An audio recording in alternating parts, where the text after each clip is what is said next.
बहुत समय पहले की बात है। एक छोटा सा गांव था सुखपुर नाम के उलट वहां ज्यादातर लोग गरीबी में जीते थे। खेत कम उपज देते थे, बारिश कभी ज्यादा तो कभी बिल्कुल नहीं होती थी। इसी गांव में रहता था एक कुम्हार रामदीन। रामदीन ईमानदार था, मेहनती था, लेकिन किस्मत उसका साथ नहीं देती थी। वो रोज सुबह सूरज निकलने से पहले उठता, मिट्टी गूंथता, चाक घुमाता और घड़े, मटके, दिए बनाता। दिन भर की मेहनत के बाद भी उसे बस इतना ही मिलता कि घर का चूल्हा जल जाए। उसकी पत्नी धनिया सीधी, सादी और समझदार औरत थी।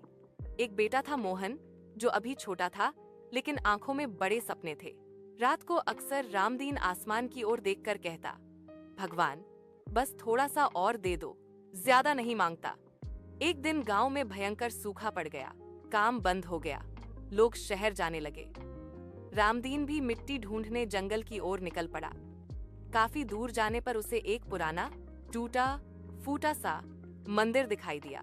मंदिर के पीछे झाड़ियों के बीच कुछ चमका। रामदीन ने पास जाकर देखा एक घड़ा, पर यह कोई साधारण घड़ा नहीं था। उस पर अजीब अजीब निशान बने थे और वो हल्का सा चमक रहा था। रामदीन ने सोचा, शायद कोई पुराना घड़ा होगा, घर ले जाकर बेच दूंगा।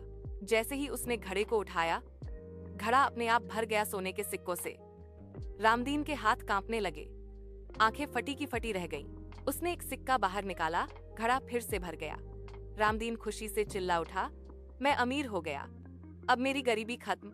रामदीन घड़ा लेकर घर पहुंचा। धनिया ने सिक्के देखे तो डर गई। इतना सोना ये कहां से लाए? रामदीन ने सब बता दिया। धनिया ने घबराकर कहा, रामदीन, ये कोई साधारण चीज नहीं लगती, कहीं इसमें कुछ गलत न हो। रामदीन हौस पड़ा, गलत? भगवान ने हमारी सुन ली है। पहले दिन उन्होंने जरूरत भर के सिक्के निकाले। घर में अनाज आया, कपड़े आए, बेटा खुश हुआ। लेकिन रात को रामदीन की नींद उड़ गई। घड़ा कोने में रखा था और उसके दिमाग में एक ही बात घूम रही थी, अगर ये कभी खाली हो गया तो? अगले दिन रामदीन ने ज्यादा सिक्के निकाले, फिर उससे भी ज्यादा। वो गांव का सबसे अमीर आदमी बन गया। लोग जलने लगे, कुछ लोग डरने लगे, कुछ लोग दोस्ती करने लगे। रामदीन का व्यवहार बदलने लगा। अब वो कहता, मेरे पास बहुत है, मुझे किसी की जरूरत नहीं। धनिया ने टोका, थोड़ा दान कर दो, जरूरतमंदों की मदद कर दो। रामदीन गुस्से से बोला, नहीं, अगर दे दिया तो मेरा क्या? लालच उसके दिल में घर करने लगा।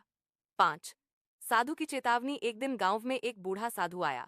उसने रामदीन के घर के सामने रुककर कहा, जिसके पास लालच का घड़ा होता है, वो अंत में खाली हाथ रह जाता है। रामदीन चौंक गया। तुम क्या जानते हो मेरे घड़े के बारे में? साधु बोला, ये घड़ा कभी भरता नहीं, ये इंसान की आत्मा खाली करता है। धनिया डर गई। रामदीन हौस पड़ा, मेरे पास सब कुछ है, मुझे किसी साधु की सीख नहीं चाहिए। साधु जाते जाते बस इतना बोला, जब घड़ा टूटेगा तब पछतावा बचेगा। अब रामदीन दिन रात घड़े से सिक्के निकालता। वो चाहता था और वो सोचता, पूरी दुनिया का सोना इसी में भर दूं। उसने घड़े को जमीन पर जोर से पटका, और दो। अचानक घड़े में दरार पड़ गई। रामदीन घबरा गया। नहीं, ऐसा नहीं हो सकता। उसने दरार बंद करने की कोशिश की। जैसे जैसे वो ज्यादा दबाव डालता, दरार और बढ़ती गई। एक जोरदार आवाज हुई, धड़ाम। घड़ा टूट गया, सारे सिक्के गायब, घर फिर से खाली। रामदीन जमीन पर बैठ गया, उसकी आंखों से आंसू बहने लगे। धनिया ने उसका हाथ पकड़ा। मोहन चुपचाप खड़ा था। उसी समय वही साधु वापस आया। उसने कहा, घड़ा नहीं टूटा रामदीन, तुम्हारा लालच टूट गया है। रामदीन ने हाथ जोड़ दिए, मुझसे गलती हो गई। साधु मुस्कुराया, मेहनत से कमाया गया थोड़ा धन लालच से मिले खजाने से बेहतर होता है। अगले दिन रामदीन फिर से कुम्हार बन गया। इस बार गरीब नहीं था, पर संतुष्ट था। गांव में वो फिर से इज्जत पाने लगा।